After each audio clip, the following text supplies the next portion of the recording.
That sounds okay.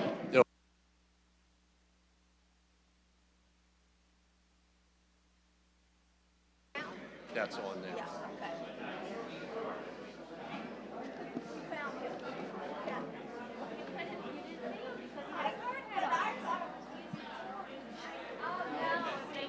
Oh, you got one. Does it work? Battery's working? Yeah. Okay. I will make it quick. That's quite all right. Then hopefully. I didn't make all. I don't know where I got it. I think we should start. He'll make an announcement about the handout after. 2 minutes. No, she's over at the Truist. At the Truist Golf Tournament.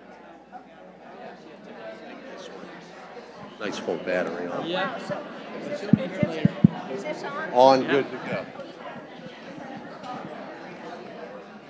Yeah, I was like, where did it go?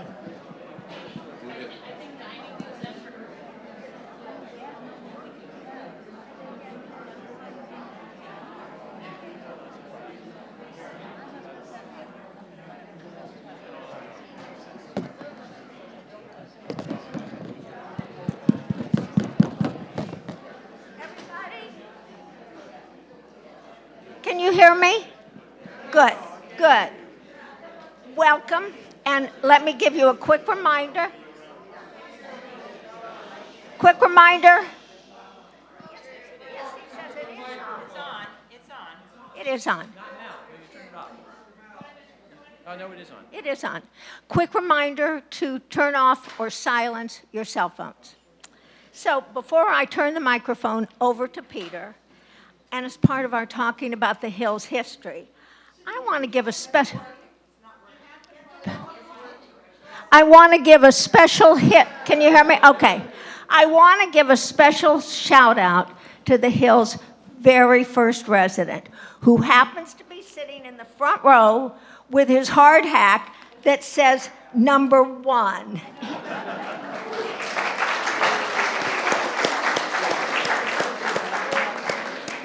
Would you believe he came in March of 2007? It's incredible. So, and now to Peter Fleming, who is an individual who needs no introduction, but if you'll forgive me, I just have a few snippets of history, which I hope is fairly accurate. We'll hope so. Okay? And if it's not, you can call me on it, okay? You might not know that Peter's a graduate of Brown University, and he has a master's degree in government administration from Penn. Peter's been an integral part of the Hill's history going back to the initial planning and development stage before joining the staff as CFO in 2006. Along the way, and here you can correct me on this, he's interfaced with HR, with IT, with HR, with IT, with risk management, with compliance. What else have I left out? Oh, quite a few things, but that's okay. Okay. Before becoming COO in 2015. Peter, we are delighted to have you with us today. And now, this is yours because I don't like it. Actually, I've got this, so I don't need to worry about that. Thank you, Cindy. Wow, what a great turnout. Great to see everybody. I think this may be the biggest crowd we've had in a couple of weeks from that event we had not that long ago. No, it's great to see everybody. And it really is a pleasure for me to be able to stand up in front of all of you and give this presentation on the history of the Hill. There are days now where I wake up and I literally pinch myself to make sure that I'm not dreaming because for the last 25 years of my professional life, I've devoted it to the success of this community. And the Hill has been more successful than in my wildest imagination. And you'll find out why I feel that way when you hear more about the history. So, I just am very grateful that I've been able to be a small part of creating this special place, this vibrant community filled with incredible people, all of our residents, our staff, your family members, and frequent guests that come here. It's just been amazing. And it's funny to think about doing a history of the Hill, right? Because we're a 17-year-old community and we're doing a history of the Hill. But in fact, there is plenty of history to talk about already, because it's been quite a journey, filled with more twists and turns than a gelati from Rita's Water Ice, with triumph and tragedy, not so much tragedy, with joy and heartache, heroes, and some villains, but not really. So you'll have to forgive my exaggeration for dramatic license.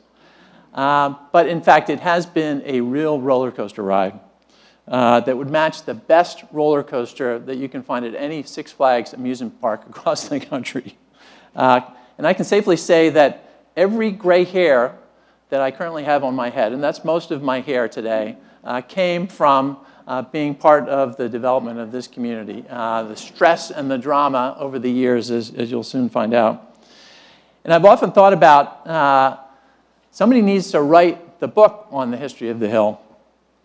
And I'm very grateful that our former friend, former resident Hugh Moulton, took the time and the effort to do that before his passing last year. Hugh was one of our heroes. He was an early investor in the project. He was one of our first residents with his wife, Katie. He was a long-serving member of our board and on our executive committee, and he really was the driving force behind the preservation of Erdenheim Farm, ultimately. So very, very grateful to Hugh and his contributions to the Hill. But there are a few other heroes that, before we get started, I want to acknowledge and recognize. The first and foremost, of course, whenever you talk about heroes of the Hill, you have to talk about Edie Dixon. And I think I can literally say that we would not be sitting here today in the Founders Room, and I would not be giving this presentation today if not for Edie. Her involvement and participation was absolutely critical, from convincing her husband to sell us the property way back when. Of course, she moved into the community shortly after we opened up, even though she didn't have to, of course. She was a very generous, gracious, approachable resident of our community. Of course, longstanding member of our Board of Trustees and a very generous contributor and benefactor. She contributed to our exercise studio. She contributed to the expansion of our club room. And of course, she contributed significantly to our healthcare expansion. So again, we would not be here today without Edie. And she's obviously truly missed by our community. But there are a couple of other people who, one of whom you may know about, the other whom you don't. Without their involvement, we wouldn't be here today. The first of those two people is actually my brother, John. And John is sitting over here joining us today. I'm very happy that he had the chance to do that. So some of you may know, many of you may not, that John actually started this project. And he was our fearless leader throughout the development period, the architect and engine behind this whole endeavor. And John's leadership and persistence and determination and optimism, as you'll find out, and his good humor helped us push through many of the challenges that we faced from the time that we started. And I will be forever grateful to my brother for getting me involved 25 years ago. Now, another hero, little-known hero, I definitely want to mention is our legal counsel from the development phase. His name is Jeff Rotwood, and he was a senior partner at the law firm of Obermeyer Redmond in town. And Jeff was absolutely instrumental in helping us navigate the successful negotiations with Mr. Dixon, bringing in institutional investors who were critical to funding our project during the development phase, and whose brilliant idea to take the concept of tax increment financing and applying it in a way that had never been done before to help untie that Gordian knot that we faced was absolutely critical. So Jeff's credibility, his deft negotiating skills, and his creativity in helping us devise some of these solutions were absolutely instrumental. And lastly, of course, among our heroes, I have to mention our first CEO, Judy McGrother. Definitely one of our heroes, whose strength and tenacity got us through those early, difficult, bumpy startup years. So Hank will know about those, of course, and some of the other residents who are still with us, but also whose vision was responsible for creating the amazing culture that we have here at the Hill and making us truly the place you want to be in the Philadelphia area. And I was very fortunate to be able to work alongside Judy and learn from her for 17 years. So very grateful that she was actually the one that hired me back in 2006. So let's move on to the presentation, shall we? So I've divided it into 4 chapters, like a book. 2 chapters dealing with the development period before we opened up, and 2 chapters dealing with after we opened. And as you'll see when I start going through the presentation, I've included a timeline to mark key events and milestones over the course of the last 18 years. So let's start, as every story should start, at the beginning. First, to go through the agenda, so I'm calling Chapter 1 the beginning, appropriately. Chapter 2 is a short period over the last 18 years, but a very important period, and that's what I'm calling the race to financing, which took place in February of 2005. Chapter 3 will talk about the construction as well as the startup period. And then the final chapter really talks about Phase 2 and the final build-out that we're going through right now. So, the beginning. Where did it all start? It started actually in March of 1998 on a dreary spring day when the phone rang, and my father, Tom Fleming, answered the phone. And on the other end of the line was Dr. Nick Tenalia, who at the time owned Eugenia Hospital. And Dr. Tenalia was looking to sell Eugenia Hospital because in the late 90s, the insurance reimbursement market for behavioral health businesses had become extremely difficult. It was difficult to fund, to generate the revenue that you needed to be successful. And at the time, my father had been in the behavioral health business for many, many years, having started Horsham Clinic back in the 70s, and more recently, at the time that Nick called him, having purchased the old Institute of Pennsylvania Hospital in West Philadelphia. So Dr. Tenalia was calling my father in the hopes that he might agree to acquire Eugenia Hospital as part of his behavioral health operations. So when Dad hung up the phone that day in March, he marched down the hallway to John's office, who was working with him at the time, and asked John what he thought about the idea of buying Eugenia Hospital. And I'm paraphrasing, but this is John's recollection of the moment. John said something to the effect of, "That is an absolutely terrible idea." So, undeterred, Dad, having just turned 71 and knowing many of his friends and acquaintances in the area, he was thinking about his retirement.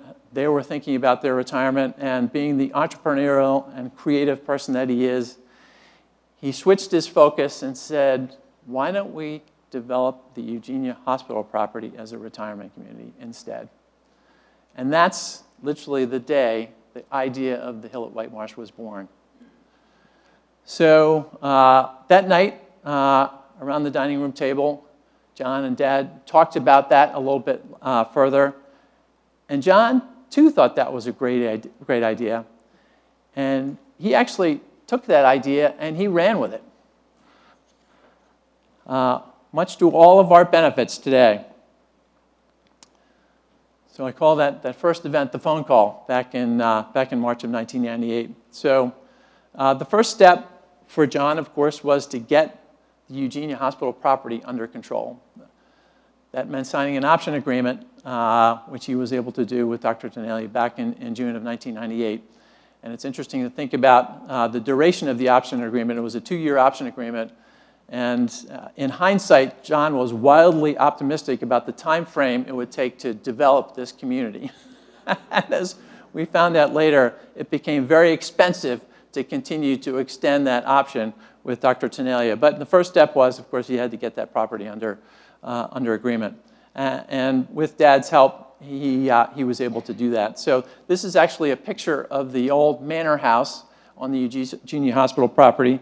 You may know that it was formerly known as Briar Hill, and in fact, the history, which we'll be handing out later, Hugh goes into some of the details, but it was built in 1929 by noted Philadelphia architect Horace Trumbauer for William Elkins, whose grandfather happened to be a partner with P.A.B. Widener in the trolley business back at the turn of the century, and was also one of the wealthiest men in America and perhaps the world at that point in time. So his grandson bought that, called it Briar Hill. Upon his death in 1947, he actually sold it, and ultimately it got converted into Eugenia Hospital. And John and I actually had our offices in Eugenia Hospital originally, in part of the manor house, of these beautiful old wood-paneled offices. But unfortunately, over time, that manor house had really been bastardized as additions were placed to create the 130-bed psychiatric hospital that ultimately was located there. So that's step two. So John needed to do a few things, having secured the option for the Eugenia Hospital property. He formed a development entity, and that's actually the logo for it, White Marsh Retirement Partners, which was a single-purpose, for-profit entity that was established for the purposes of developing this community. And John knew a few things. He knew some things he didn't know, and there were some things that he did know.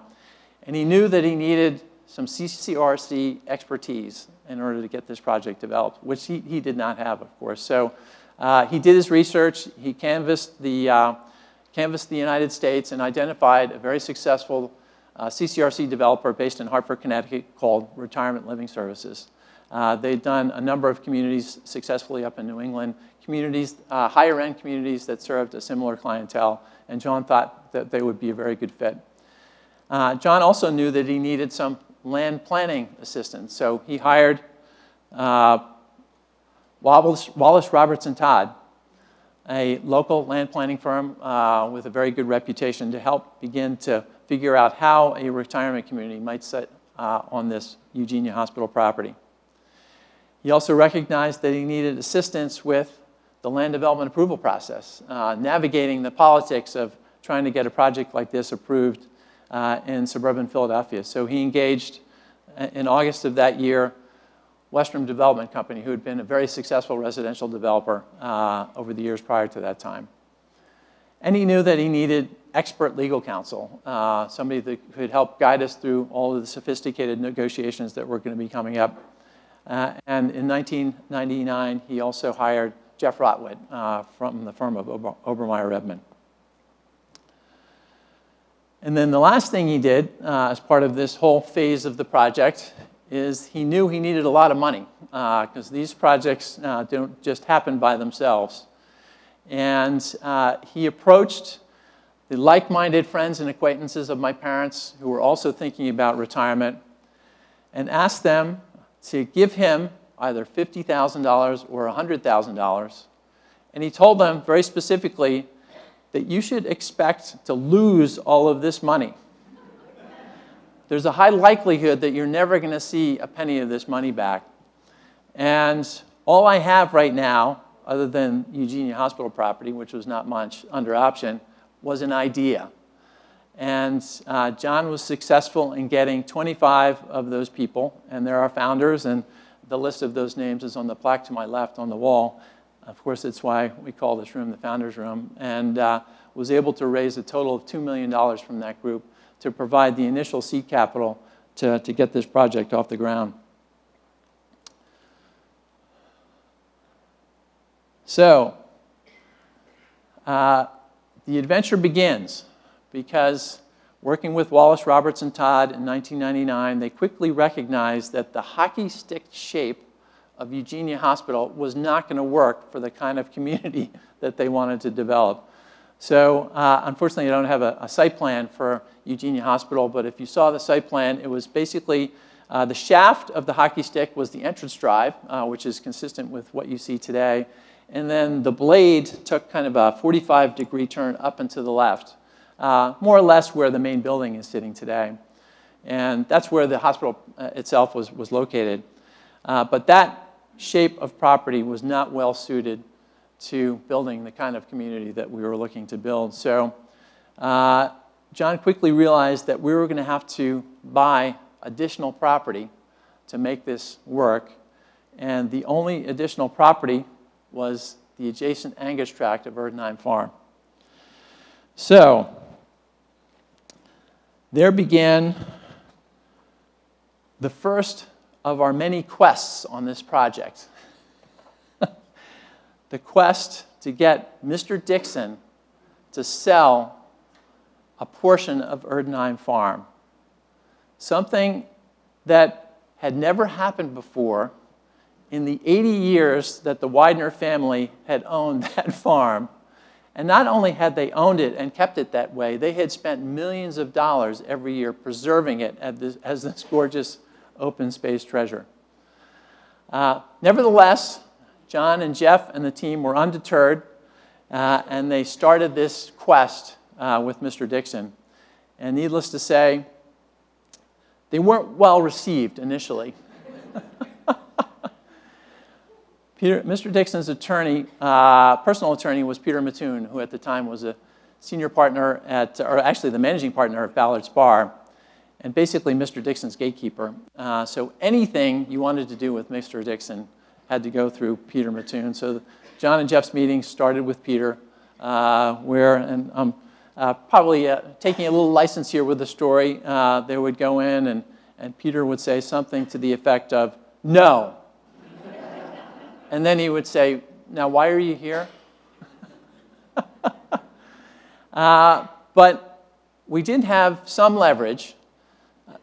One thing we knew is that Mr. Dixon hated Eugenia Hospital. He hated the presence of a private psychiatric hospital across the street and next to his beautiful farm. So we knew he wanted to get rid of that hospital. So that was a little bit of leverage that we had. Jeff Rotwood also had a fantastic relationship with Peter Mattoon. As two senior attorneys in Philadelphia, they'd worked together on many transactions, and that helped tremendously.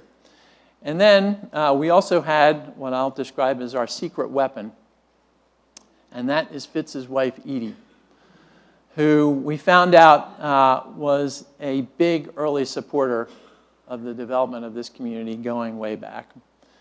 And we don't know exactly what happened, but we are sure that somewhere along the way, Edie whispered in Fitz's ear and said, "Fitz, you really should do this."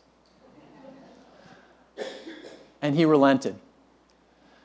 So in May of 2000, so after this first of our 7-month odysseys, the first option agreement was signed with Mr. Dixon to acquire about 50 acres of the adjacent Angus tract. The problem was, it was the wrong 50 acres. If you can believe that. But beggars can't be choosers, right?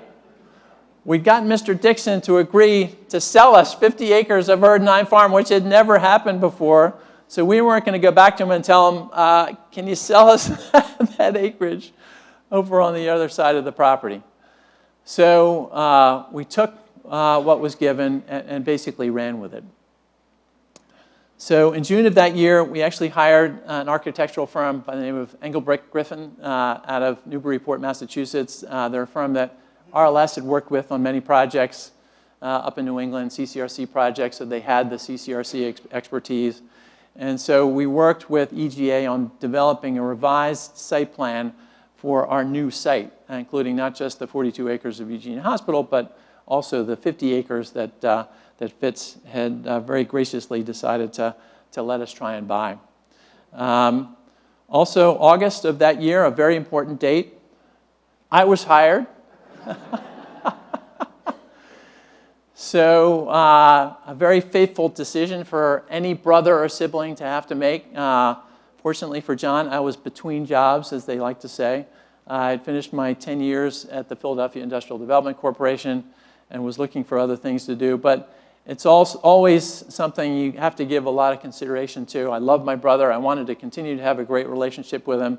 And actually going into business with a sibling, you never know how it's going to turn out. But I can tell you that it turned out, as I mentioned, better than I could have possibly imagined. So shortly after that, we get to September of 2000. So the initial plan had been developed, and we needed to present it to the White Marsh Township Planning Commission. Basically, any land development project like this needs to go before the Planning Commission first for their review, and then hopefully they make a recommendation to the Board of Supervisors who ultimately would approve the project. So with great excitement and fanfare, we go to the Township Building in September. These Planning Commission meetings are at 8 o'clock in the evening on a Thursday, and we go and present our plan. And this just happens to be an article that appeared in the Inquirer. There have been many articles over the years. Retirement community proposed for Eugenia. So the first step in the process had been undertaken. So in any case, I want to pause here for a second and suggest that Don Quixote would marvel at the 3 quests that we had already undertaken, 2 successfully. So think about this. The first quest, John approaches a bunch of people he really doesn't know very well, right? My father's friends and parents. And he asked them to give him a bunch of money, right? $50,000 or $100,000 for an idea. And he tells them, you need to expect that you're never going to get any of this money back. And he's successful in raising $2 million. The next quest is to get Mr. Dixon to sell a portion of Erdenheim Farm, something he had absolutely no interest in doing, and which his family, for the 80 years that they'd owned that property, had never sold 1 inch. But we persisted and were successful in that endeavor. And then our third quest, we go before White Marsh Township, a suburban township in the Philadelphia area that doesn't like development, right? None of these suburbs like development. 2, we're going to ask them to create a new zoning district, something they don't even have to consider, much less approve. And that zoning district includes a piece of property that's part of an historic, treasured open space in White Marsh Township. What were we thinking? I'm sure Don Quixote would be looking down on that and saying, I'm an idealist, but you guys must be smoking something, right? I mean, it's like, come on. So in any case, we go to the meeting, and this is the plan that gets presented. Of course, that's not what has been built. And to get everybody oriented, to the right, rather, is the corner of Flowertown and Thomas Roads, where we've had to propose to put a whole bunch of houses on the most visible location you can possibly place them. So you can imagine what the reception was that we got from that initial meeting. So, of course, being the eternal optimist, and little did we know at the time that there were 3 community groups that sprang up specifically to make sure the Hill at White Marsh never happened. But we were optimists. We figured we were able to navigate our way through. We had the vain hope that the township, the Planning Commission, and the Board of Supervisors would see the merits of the project, which were many. You may not know that Montgomery County, they do these long-range plans, They had identified senior housing as something that was necessary in the county, and they actually had identified this very location as a good location to put a senior housing project. And of course, from a fiscal perspective, very little burden on any of the taxing jurisdictions. We don't generate any kids that go to the schools. We plow our own streets. We fix our own roads. We collect our own trash. Of course, there's some emergency services. So there are a lot of benefits to this project. And we continue to hold on to the hope that that's what would prevail. So during the course of the fall and into the winter of 2021, we continued to move forward with the project. So there were several other Township Planning Commission meetings that we had to go to address questions and concerns that were raised. But we went ahead and started to do some additional fundraising. So actually in December of 2000, everybody knows about the founders, but John did a second fundraising with a group of about 35 local residents. Instead of putting up $50,000 or $100,000, they gave us $25,000, resulting in close to another $1 million in capital, seed capital that we were going to need to continue to move the project forward. Hugh, in fact, was one of those investors. But we were going to need more than that. So we actually began discussions in the fall of 2000 to get some institutional equity capital into the project. And Jeff introduced us to JP Morgan. They were obviously a very large bank, an investment banking firm, and they were interested in getting into the underwriting business for nonprofit senior housing communities. It was a business that was dominated by Ziegler and continues to be dominated by BC Ziegler out of Chicago. But Morgan, figuring they're a big firm, they could muscle in. And one of the ways that investment bankers did that was by providing seed capital to projects like this. Because in return for that seed capital, they get to do the ultimate underwriting that takes place. So we started negotiations with JP Morgan regarding a seed capital investment, and RLS also started to recruit for our first director of sales and marketing. So interestingly, you'll find this, I find it funny now. In hindsight, I didn't find it funny at the time. We actually closed with Morgan on the first $3 million of their investment in February of 2001. And then in early March of 2001, we actually hired our first director of sales and marketing, Chuck Schwambach. Not the person looking at him that you would necessarily think would be a good fit for our community, but Chuck did an absolutely amazing job and went on to work for Greystone, which is one of the largest CCRC developers in the country and is now a regional sales and marketing person for them out of Dallas. We had scheduled, the township had scheduled, what was going to be the final meeting before the Planning Commission where they were going to actually vote on that project, and that was going to take place later in March of that year. So again, trying to be optimistic, we were looking at the politics of it and how things were going to go. We knew that there was opposition out there to the project, but we went into the meeting certainly hoping for the best. We knew we were in trouble, and this is a story that I typically tell during our traditions orientations when we bring new team members on. We knew we were in trouble when the meeting had been moved from the township building to the Plymouth Whitemarsh High School auditorium, which seats over 600 people.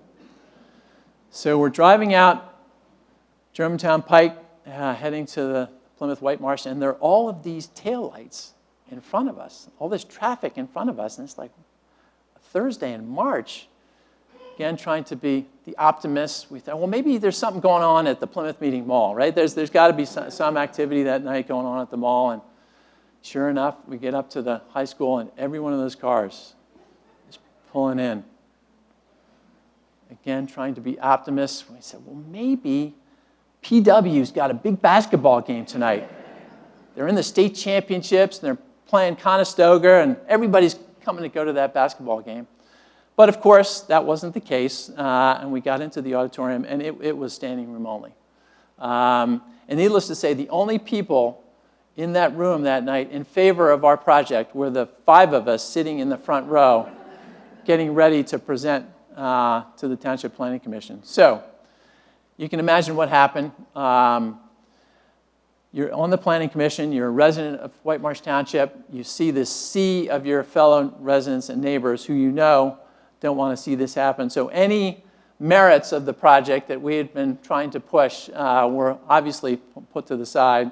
And the vote was unanimous, we can say that, but it was unanimous against recommending our rezoning application. So that's the article that appeared in the Inquirer the next day. Proposed retirement complex rejected. As I mentioned before, a township doesn't need to even consider a rezoning application, much less approve one. And our project was dead in the water. That happens, that article comes out the next day, and I felt sick to my stomach, literally. I thought, we're done. There's no way we can make our way out of this, this mess right now. But, of course, we did. Again, thanks to John's optimism and Jeff's creativity, the team got together and started to brainstorm. What do we need to do to get these 3 community groups on board with our project so that we can get this darn thing approved? And I forgot to mention, the 3 community groups were the White Marsh Township Residents Association, a township-wide organization. Again, their sole mission, at least initially, was to kill our project. And she's a great friend now. She's also the executive director of the White Marsh Foundation. But Kim Shepard at the time was the president of the White Marsh Township Residents Association.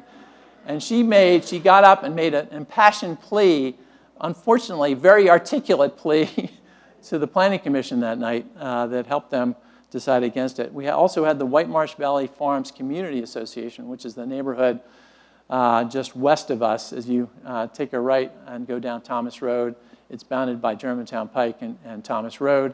And then there was also the Fountain Green neighbors. So those are the neighbors on the other side. As you go out Flowertown Road, it's that first neighborhood on the left. So we faced a dire circumstance.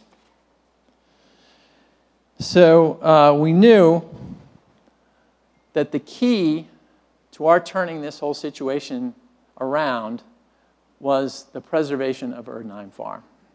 That was the big prize. That's what the township wanted. That's what all of these community groups wanted, because notwithstanding the fact that the property was privately owned, it was zoned AAA residential, and one of the things that we used, or Mr. Dixon used, by the way, is his relationship with Bob Toll, and the threat that if things don't go the way we want it to, I can just as easily sell all of this property to Bob Toll, and you'll see a bunch of McMansions on the Angus tract and the sheep tract. But of course, that's not what happened. But we knew the key was facilitating the preservation of all of Erdnheim Farm. So there began 2 more quixotic quests. And it was really a quest within a quest, because we needed to get the community groups on board. And as you can imagine, negotiating with 3 community groups, all with their own boards, all with their own agendas, not agreeing with each other about what they should agree to the Hill, it made herding cats look easy. Just an incredibly challenging process. So that was the big quest was, what do we need to put in place in order to get these community groups to agree? The quest within the quest is we had to go back to Mr. Dixon, who had sold us the wrong 50 acres, and get him to agree to sell us the right 50 acres, which was set back from Flowertown Road, not at that incredibly visible location at the corner of Thomas and Flowertown Road. And we had to get him to agree to provide us with options to buy the rest of the Angus tract, the other 100 acres, and the 120-acre sheep tract across the farm. So we went from him agreeing to sell 50 acres of Erdnheim Farm to him agreeing to sell almost 300 acres. So, so our quest began again, and it took us about 9 months from March of 2001 to December to get Mr. Dixon to basically agree to those terms. And of course, I've already mentioned our secret weapon, Edie Dixon, as well as those other levers, smaller levers that we had with Mr. Dixon. This is a side thing that we were working on, kind of a side note to the story, but at the same time, while we're doing all of this stuff, CCRCs in the Commonwealth of Pennsylvania are regulated by the Pennsylvania Insurance Department. And in order to operate as a CCRC, you need to apply for and receive a certificate of authority. So while all of this other stuff is going on, we've gone ahead and applied to the Insurance Department for our certificate of authority. And despite all of this drama and negativity, they actually gave us one in June of that year. Not that we were necessarily focused on that or thought that that was very important. In December of that year, we were able to get Mr. Dixon to agree to give us an option on the right, as it turns out, 54 acres, and to agree to work with us to secure options for the Angus tract and the sheep tract. And with those agreements with Mr. Dixon in hand, we were actually able to sign a community agreement. And I brought it with me. I've got some props here. This is it. You want to take a look at how thick this is between the agreement itself and all of the associated documents with it. You can imagine what was involved in negotiating that. And in addition to securing the property options from Mr. Dixon, we needed to figure out, in order to get that deal done, how we were going to finance the purchase of Erdnine Farm to preserve it as open space. So the team, again, very creatively came up with the idea of let's create a foundation, the White Marsh Foundation, whose sole mission will be the preservation of Erdnine Farm. And we'll put community group representatives on that foundation. The Hill will seed it with some significant resources once we get to financing. In fact, we make payments to the foundation every year as part of that agreement to support their operations. So that was number one. And the second thing we did, and this is, again, Jeff's creative brilliance, we used the tax increment financing laws, and there are laws in Pennsylvania and many other states, for something that they had never been used before. Because typically tax increment financing is a way for governments to develop blighted areas. These are areas where developers, if they had to invest in all of the infrastructure to make their projects work, they would not be economic. So basically what a local community does is they agree to take the property taxes that would be paid from the ultimate development and to use those taxes to borrow money to fund those infrastructure improvements that are required. So Jeff's very creative idea was to turn Erdnine Farm into a blighted TIF district.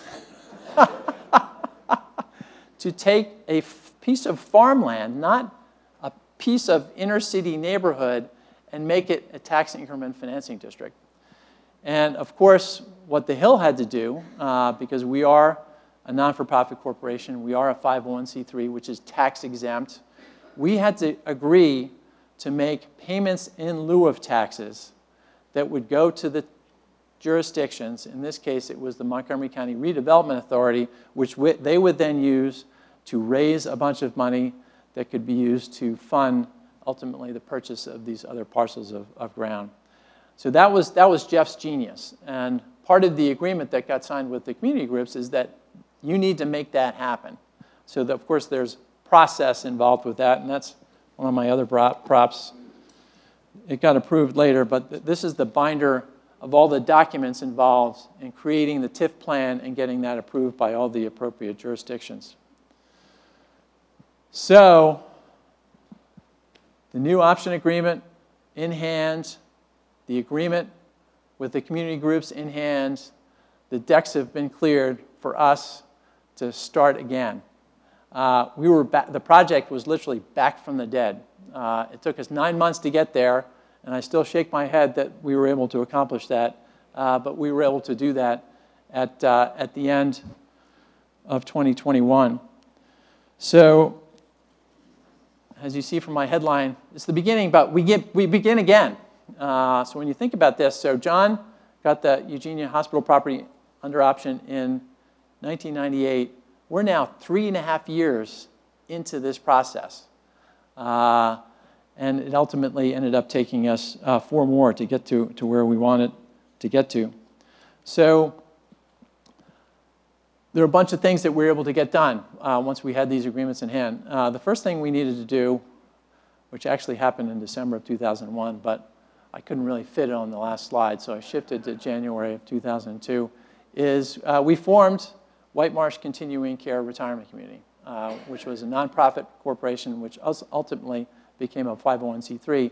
And the reason that we needed to do that is that we needed to take advantage of the tax-exempt financing, which was the only way to finance a project of this scale.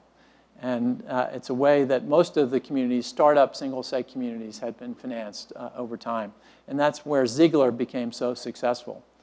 So we created WCCRC with the intent of it being a 501c3, so that 501c3 could finance 100% of the cost of the project at very attractive tax-exempt rates. So that needed to happen. At the same time we formed it, we submitted our 501c3 application to the IRS. Obviously, the IRS needed to sign off on that, and there'll be more about that later. In June, hallelujah! This is the first page of the township resolution that was signed by the township manager at the time, approving the creation of the new CCRC zoning district, which of course was essential for us to be able to move forward with the project. So we got the Planning Commission's recommendation, we went to the Board of Supervisors, and they officially approved that rezoning. A critical step that had taken us a couple of years to accomplish, but we finally got there. In November of 2002, Morgan stepped up and they committed another $6 million. So they invested $3 million with us initially. They invested another $6 million with us, but it came with one critical condition, and that was that they weren't going to put up all $6 million. We needed to find a local partner to put up half of that amount, which was an incredibly challenging undertaking. So we ended up making what we'll describe as a deal with the devil. The Delaware Valley Real Estate Investment Fund is a union-funded pension fund that invested in real estate projects in the Philadelphia area. And they ended up being the only local investor that was willing to partner up with Morgan to fund the next $6 million of investment in our project. And of course, you can imagine the condition that went along with that investment. We went from being a non-union job, we're out in the suburbs, although that may have been a little bit dicey, to we were required now to be a union construction job. But that was the price that we had to pay to get those needed additional dollars into the project. So continuing along, there's another great shot of yours truly. When I had brown hair, many years ago, 22 years ago, we opened a sales office. So we moved from the Eugenia Hospital site, where John and I had offices, to the Meeting House Business Center, which is at the corner of Butler Pike and Germantown Pike. And we set up shop in there, and we had this beautiful scale model that was developed, which I'm still not sure exactly what happened to it. It made it to the main building at some point, but I guess it must have gotten thrown away. We also had a scale model or mock-up of one of our one-bedroom apartments there. We had Chuck on board, and we hired additional sales counselors, and we started the conversion process. So during this whole period of time, Chuck was on board looking for something to do, so he helped us to build the prospect list. And at one point, we got up to over 400 names of local area seniors who were interested in potentially becoming a resident of the Hill. So we were very successful. And once we got the sales office opened, we started the conversion process, meaning we started putting people through the financial and medical application process, getting them to sign residency agreements and give us a deposit. And one of the benefits of signing up early is that people got their life care guarantee at the time that they signed up. Now, most of those folks thought that they would be moving in a lot sooner than they ended up moving in. Many of them, in fact, couldn't hold on. They either unfortunately passed away or had to move to other communities before we ended up opening up. But we started that sales conversion process in April of 2003. And we started the land development approval process, so we had the property rezoned. We needed to do that, but as with any major development, you have to go through the land development process and present your development plans for the site. So in September of 2003, we got conditional approval. We didn't get final approval, which came the following year, but that was, of course, a very important step in the process. And then the last major thing that happened in 2003 was the approval of the tax increment financing district. So again, that very creative solution that Jeff had come up with, we got all the approvals for that. So that important piece of the project was also in place. And of course, the community groups were very happy about that. So that is the end of the beginning. That's a lot. In fact, the presentation will pick up a little steam, but a lot happened, as you can see, from that first 5 years of the project's development. So the next phase is what I'm describing as the race to the financing. And so here are some of the things that we needed to accomplish. And of course, at this point, time is of the essence. We're burning cash, so we want to get to our financing as quickly as possible, so we minimize our cash burn. Construction costs are going to go only one direction, and that's up. So the quicker we can get the financing done and into the ground, the more cost-effective it's going to be for us. So it truly was a race to get to our financing. And there are a number of very big objectives, milestones that we still needed to accomplish. We needed to get the IRS to approve our 501c3. Very important, and there's a story associated with that. We did need to get our final land development approval from the township, but unbeknownst to us, there was another approval we needed to get from the Pennsylvania Department of Environmental Protection, which is another story that I'll briefly highlight. And then Dr. Tenalia, the good Dr. Tenalia, we've been paying these option payments over the years, recognized that, wow, they're making some progress here, and they actually might be able to get this done. And I really had no intention of selling this property. I just wanted to pocket all the money that they've given us over the last 4 or 5 years and take that property back. And he wouldn't extend the option agreement, which expired in November of that year. So there's another story with that. Of course, we had to find contractors to build it, and that became more complicated because now we needed to use contractors that we're familiar with and comfortable with using union labor. We needed to get commitments representing 70% of the apartments and residences at the Hill. That was the minimal threshold that underwriters require whenever you're doing a startup financing for a new community. We needed to make sure that the financial feasibility of the project was going to work. And lastly, but not least, we needed to find institutional investors that were willing to invest in our project, ultimately. So starting with our 501c3 approval. So if you'll recall from earlier in the timeline, we submitted our application in December of 2001. 2002, 2003, 2004. We're now almost 3 years later, and we're getting extremely worried. From what we understand through the grapevine, the IRS is starting to scrutinize retirement communities in particular and wondering why we're giving tax exemption to a high-end retirement community filled with wealthy people. And we had to do a couple of things. Of course, we called our congressmen and senators, and we relied heavily on then Senator Arlen Specter's assistance in navigating with the IRS, but we needed a backup plan also.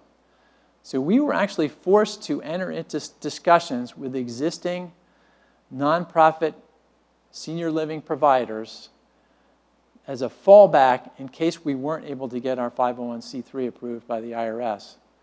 So we actually were in negotiations with two large organizations, Diakon Lutheran Ministries, which is headquartered in Pennsylvania, has many, many communities.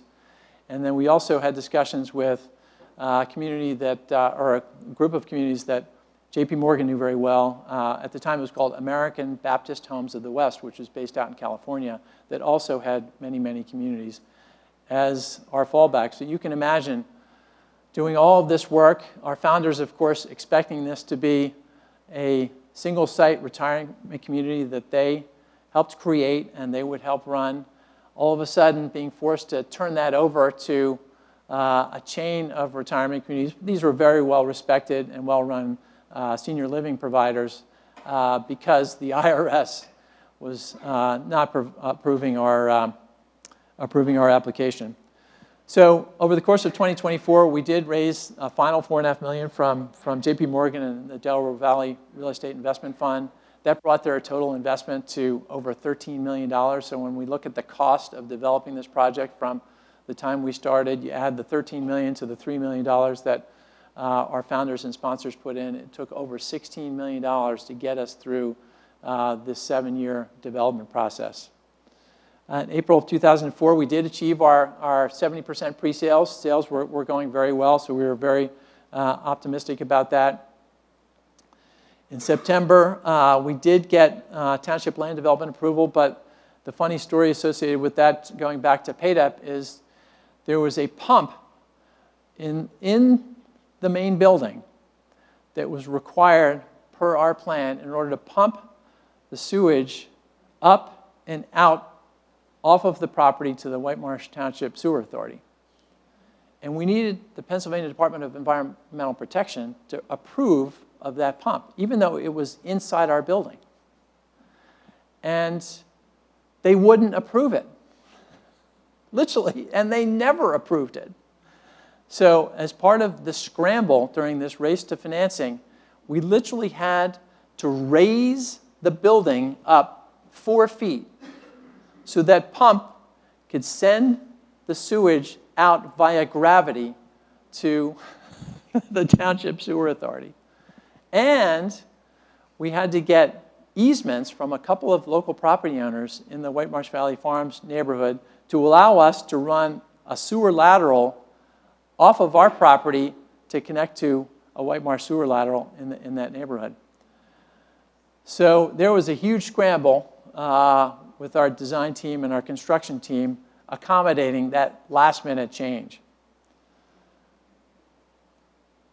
In October, the financing started to come into place. So it was a $215 million project.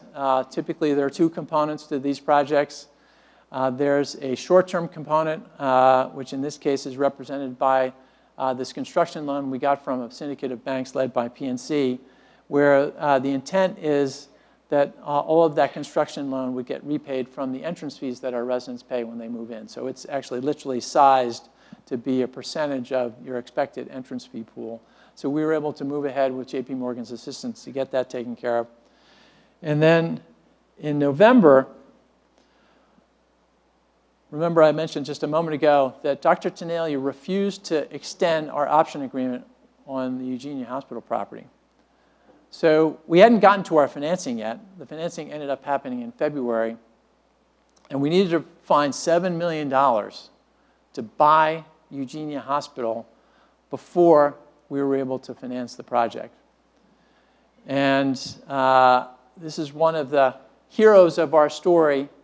Abington Bank, of all banks, they ended up actually, as a result of this, having our first on-site bank branch here.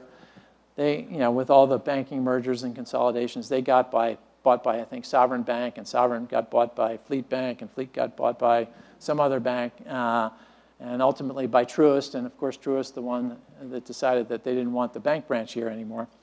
But in any case, Abington Bank was a great local bank, and their banking business was based on relationships.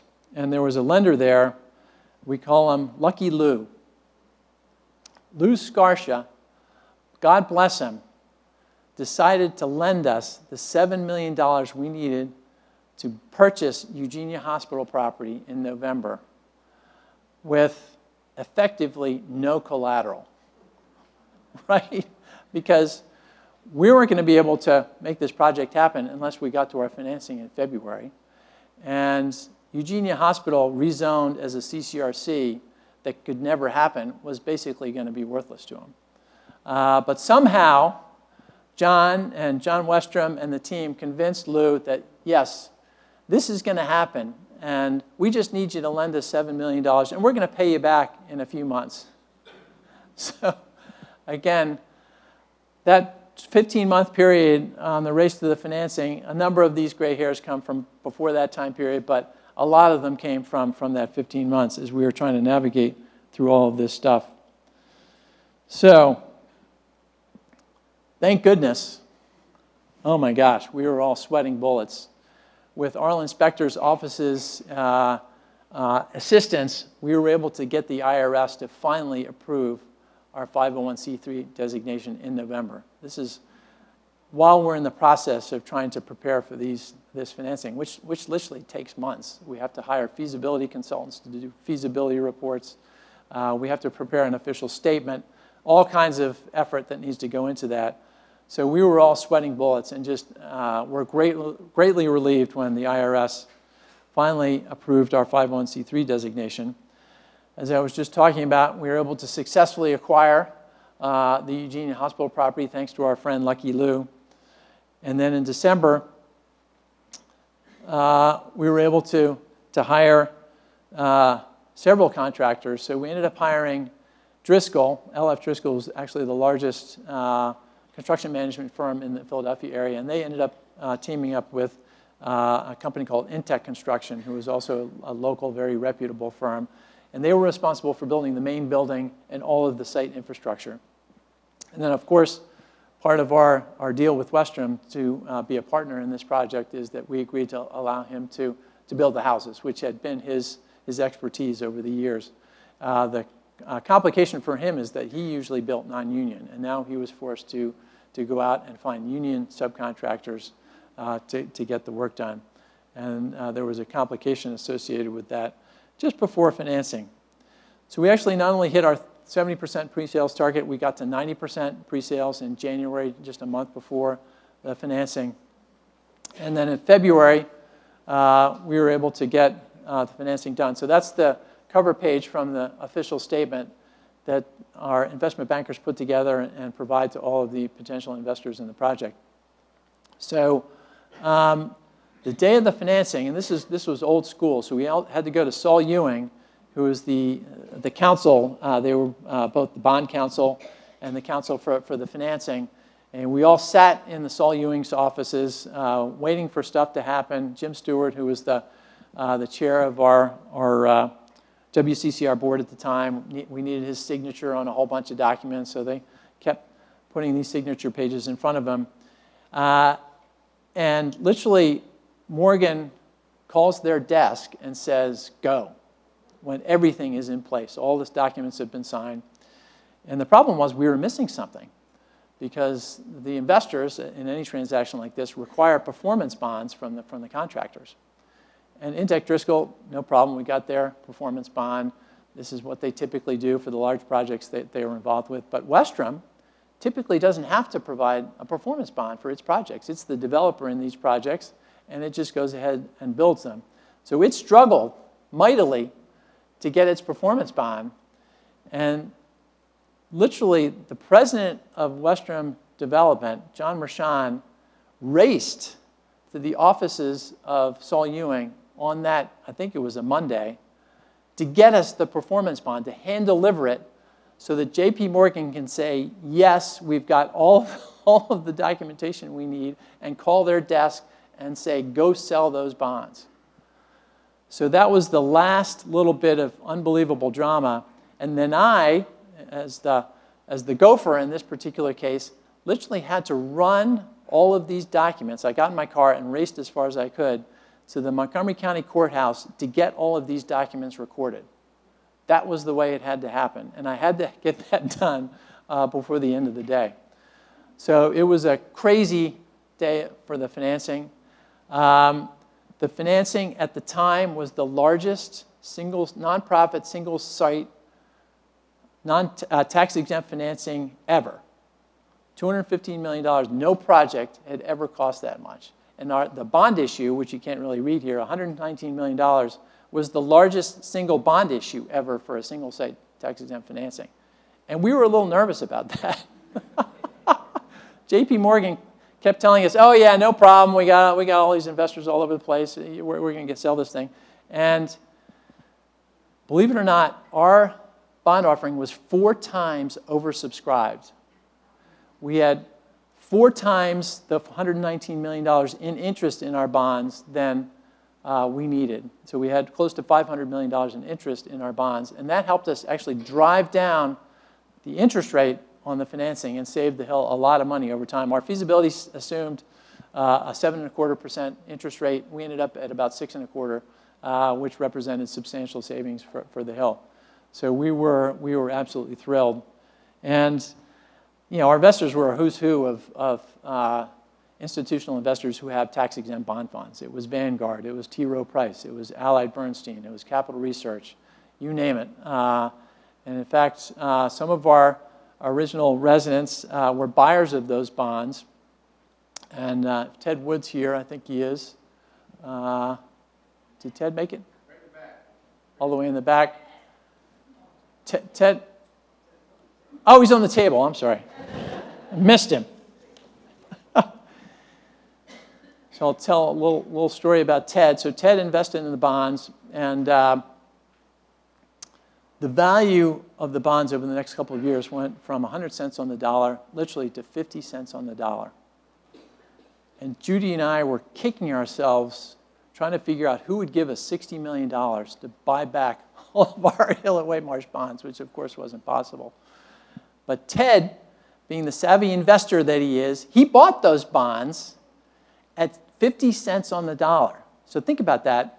These are bonds paying 6.25%. He was earning 12.5% tax exempt on those bonds.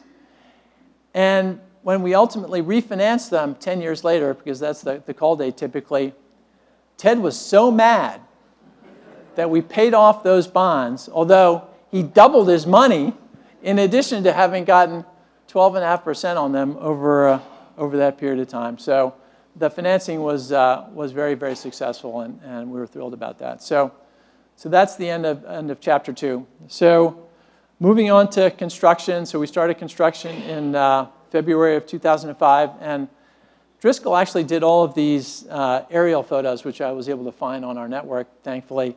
So I've got kind of a time lapse of the aerial of the site, which I think everybody will find interesting. So that's actually from the groundbreaking ceremony when we started construction in February. So you see the scale model there and a number of our prospective residents and other VIPs. And then this is early on in 2005. So that's, if you looked at the site plan, if you remember the site plan, that's what the shape of the site was, except they were just moving a lot of dirt. And as a quick aside, so in 2005, our boys were 3 and 4 years old, and they had these huge construction vehicles on the property moving this dirt. And you can imagine little boys' eyes when they see these huge construction vehicles, these huge tires. And so Sean Kelly, who is the project manager for Retirement Living Services, said, hey, why don't you bring your boys over on a Saturday, and we'll let them get up in one of these big, big earth-moving vehicles. And I'll tell you, that's a day our boys will never forget. They were so thrilled. But that's the kind of equipment that was required to move the dirt. So this is, I think, a little later in 2005. So it's zoomed in a little bit so you can see the building, the main building beginning to be developed. And then I think this goes into 2006 because construction wasn't finished until March of 2007. You can see the main building really taking shape on the site. This is an aerial kind of looking back from Marble Hill towards the site where most of the houses, not all of Marble Hill, have been constructed at this point, but the main building's basically done. You can see Lenape Lane and Silo Run, Angus Way. And then the last picture I have is, you can see it greening up, which is fantastic. So it was a great time lapse that I was able to find and be able to share with everybody. But that was and you can see on the bottom of that picture, that's what would become the Hawk Ridge area, the phase 2 of the development. So March of 2007, we open up, and so I want to acknowledge, actually we'll go to the next page. We move our first residents in, and then this is a picture of Frank Reed, who's also here, one of our longtime residents, and also the chairman of our board and a member of our board of trustees. And then Kimmy Williams, many of you may know Kimmy. She's actually up in Oakley Hall now. She's either approaching or has gotten to her 100th birthday. So there she's 102. Okay, thank you, Beth, which is phenomenal. One of obviously our original residents. So wearing the hard hat, which Hank has, and this isn't one of the. Oop, what did I do? Oh, it's right here. This is actually not an original, but this is a hard hat from a later project. So we also got these cute little shovels, groundbreaking shovels from December. All these little things I've been able to find. And that's not a real shovel from the beginning. That's a more recent project. So now I'll turn to the startup. So construction's done. We open up, and but this is actually leading up to the startup. I want to highlight a few things. So in April of 2006, Judy becomes the first employee of the Hill at White Marsh. So the board went through a national search and identified her. She was a very experienced senior living executive, having worked for many years at Shell Point Village, which is a very large, successful CCRC in the Fort Myers, Florida area. And we were able to get her to come up and take the helm. In August of 2006, again, the year before we opened up. So unfortunately, my hiring coincided with an even more important event, which was Fitz Dixon passed away. And that happened a lot earlier than we had expected. And it set off a scramble based on all of these agreements that we had signed, the option agreements and the commitments that we had made to do what we needed to do to preserve Erdnine Farm, because obviously the farm was going to be going into his estate and otherwise would have to get disposed of consistent with the provisions of his estate. But I was hired, so I'm very grateful that Judy decided to hire me as the first chief financial officer of the Hill, and I joined in August of 2006. And then again, in March of 2007, we officially opened. And I thought it would be interesting, so I've got this timeline, but I thought it would be interesting to measure the timeline with respect to occupancy. So this is the Hill's monthly occupancy from the time that we opened in March of 2007 until we finally reached our goal of 95% occupancy at the end of 2012. The typical time frame for a fill-up, when you look at these feasibility studies, is usually 24 to 36 months. So it's a 2 to 3 year period when communities are expected to get to 95% occupancy. Well, our fill-up got doubled, as you can see. Instead of getting to 95% in the 2009, early 2010 time frame, it took us a couple of more years for reasons that we'll touch on in a second, and I'm sure that you can guess. But as Cindy noticed, or notified all of us, Hank Crowder, God bless him, was resident number 1.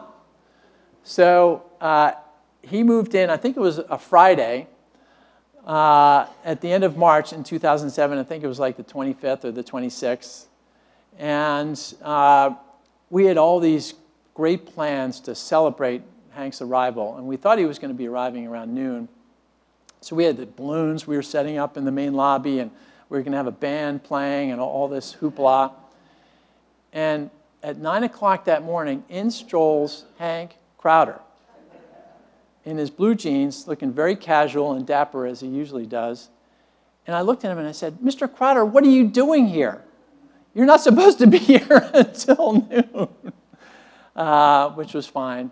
But he was literally the only person that moved into this building on that Friday. So he was alone among 500,000 square feet of newly built space.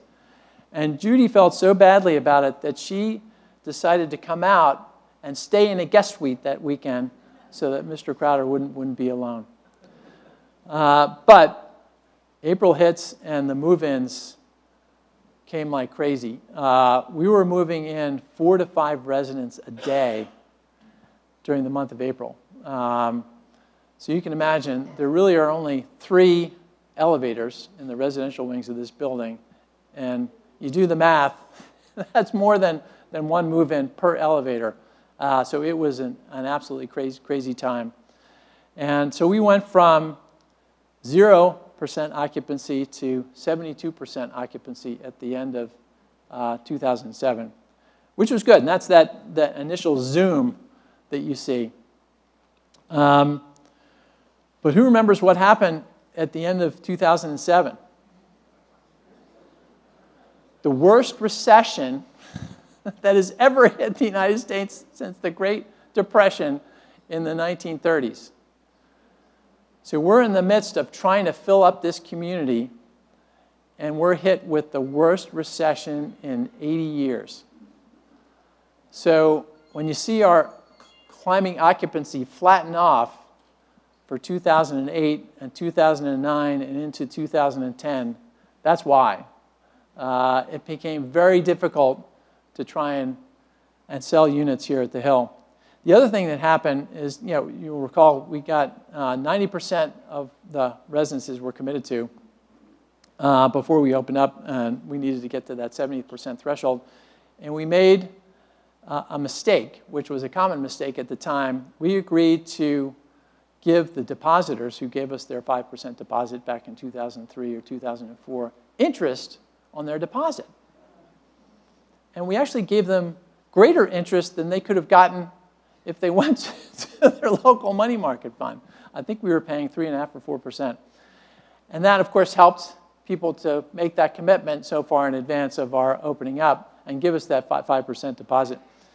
And when it came time to tell people your apartment's ready or your residence is ready and it's time to move in and you need to give us that other 95%, a lot of people said, I think I'll just take that deposit back and all that interest you've been paying me, and I'll figure out another time to move in. So we actually saw a fair amount of attrition at the time that we were moving in, which was part of why we were only able to get to 72% occupancy at the end of the year. I also have a couple of fun financial facts to share kind of together with the occupancy numbers. So at the end of 2007, we had $700,000 of unrestricted cash. If you went and looked at our balance sheet, $700,000.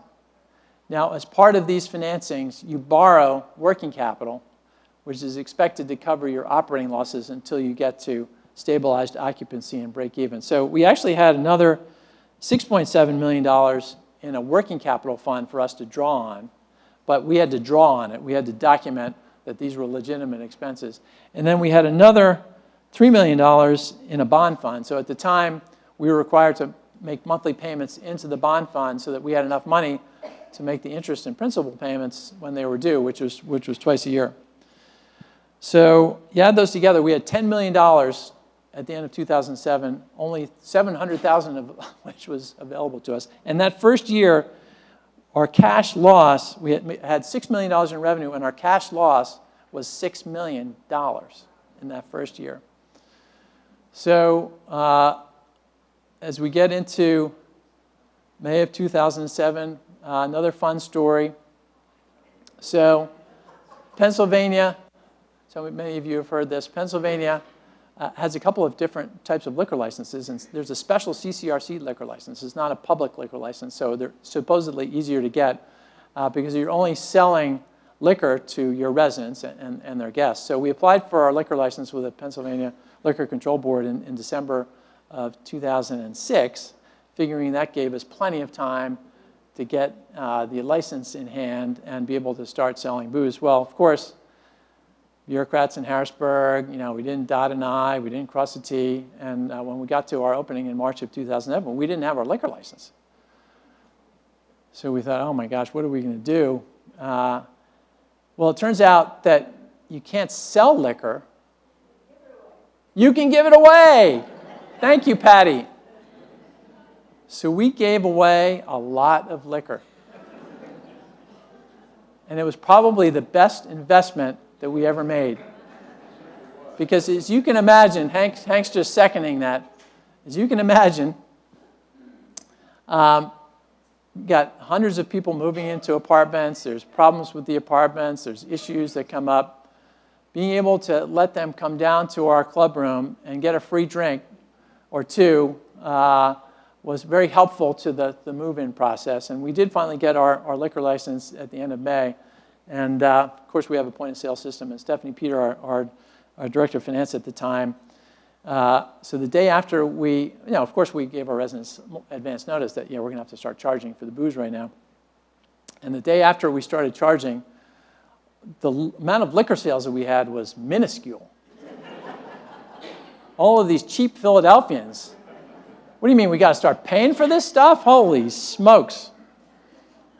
Of course, since then, it's become a big revenue generator for us, so thank you very much. But one of the traditions that came out of having given away free booze is that we had to create what was originally Shot Glass Thursday. So, okay, you're not going to get free booze every night, but you can get one free drink on Thursday night. And we gave everybody who moved in that time literally a shot glass. And they had to bring their shot glass down, and our bartender would pour a shot and put it into their tonic or whatever it is and maybe they wanted it straight up. And I talked to Judy just to get some of these stories straight, and she said some residents would leave their shot glass in their internal mailbox slot. They didn't want to have to, and those shot glasses would get stolen. So Shot Glass Thursday became Free Drink Wednesday, and which, of course, we're never going to do away with that tradition.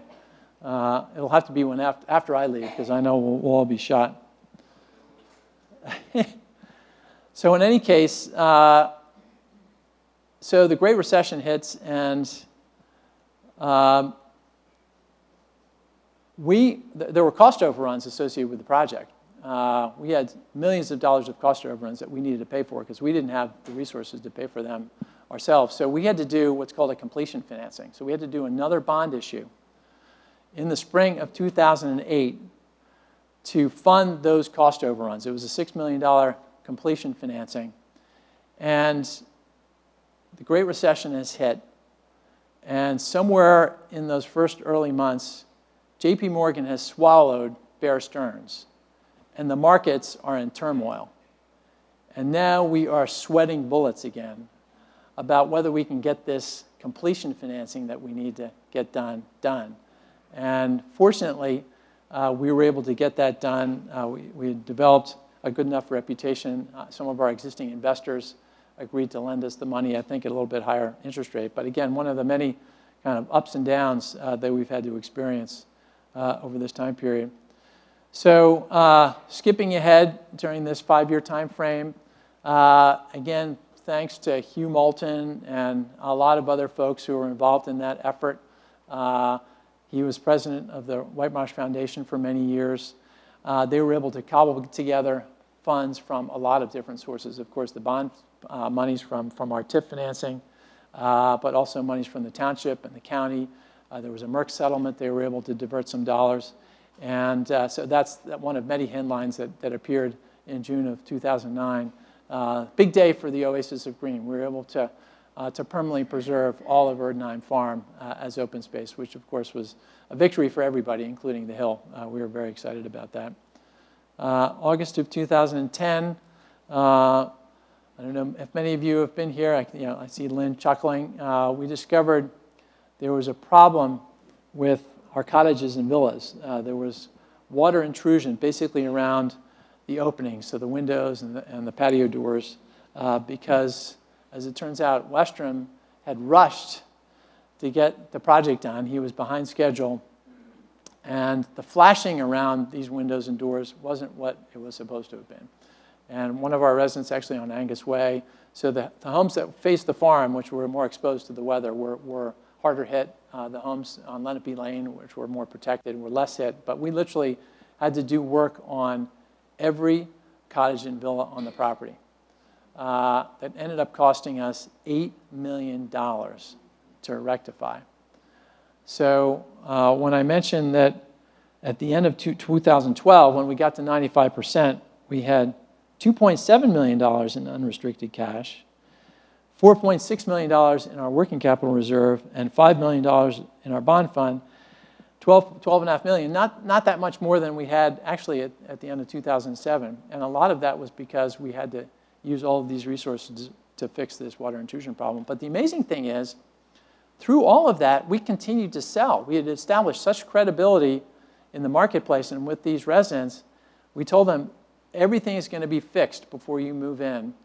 And our occupancy really started to accelerate in the 2011 and 2012 timeframe, at the end of which we finally got to that 95% occupancy goal, which was a big day.